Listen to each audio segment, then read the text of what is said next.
মজলুম নেতা হিসেবে ডাক্তার শফিকুর রহমানকে আমি পছন্দ করতাম, কিন্তু তিনি যে আসলে মুখোশধারী ছিলেন সেটা গণঅভ্যুত্থানের পরে আমরা দেখলাম। তিনি সর্বপ্রথম বাংলাদেশে আওয়ামী লীগকে সাধারণ ক্ষমা ঘোষণা করেছেন, অর্থাৎ গণঅভ্যুত্থানের সাথে সর্বপ্রথম বেইমানি করেছে ডাক্তার শফিকুর রহমান। সুতরাং এই শফিকুর রহমান সাহেবকে নিয়ে এখন কি বলবো, তিনি নাকি বিএনপির পতন ঘটিয়ে দিবে। ডাক্তার শফিকুর রহমান তো জীবিতই ছিলেন, তাই না? তো ডাক্তার শফিকুর রহমানের নেতৃত্বে মগবাজারের তালাটা পর্যন্ত খোলা যায়নি। এখন আমি এই যে এইসব কথাবার্তাগুলো বলি, চোখে আঙ্গুল দিয়ে তাদের মুনাফিকি রাজনীতি আমি মানুষের সামনে ধরিয়ে দিই। যেমন তাদের একজন নেতা, সব থেকে প্রভাবশালী নেতা জামাতের মধ্যে, ডাক্তার আবদুল্লাহ মোহাম্মদ তাহের ভাই, তিনি বিদেশিদের সাথে বৈঠক করে বললেন যে আমরা শরিয়া আইন কায়েম করব। এটি আমরা কোথাও বলি নাই।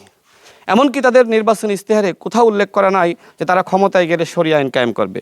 এই মুনাফিক রাজনৈতিক দল এখন জাতীয় সংসদে প্রতিদিন মানুষকে আইওয়াশ করার জন্য বলছে যে আমরা কোরআনের আইন চাই, আল্লাহর আইন চাই, শরিয়া আইন চাই। এই যে ভণ্ডামি জামাত ইসলাম নিয়ে করছে, তাই না? এর আগে নির্বাচনের আগে দেখেছি জান্নাতের টিকিট বিতরণ করা।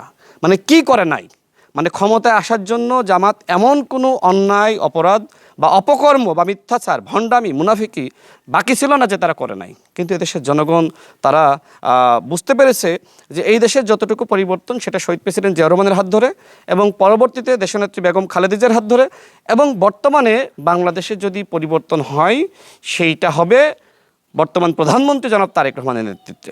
আমি এদেশের জনগণকে বলবো যে বাংলাদেশে যদি পরিবর্তন হয় সেটা জনাব তারেক রহমানের হাত ধরেই হবে।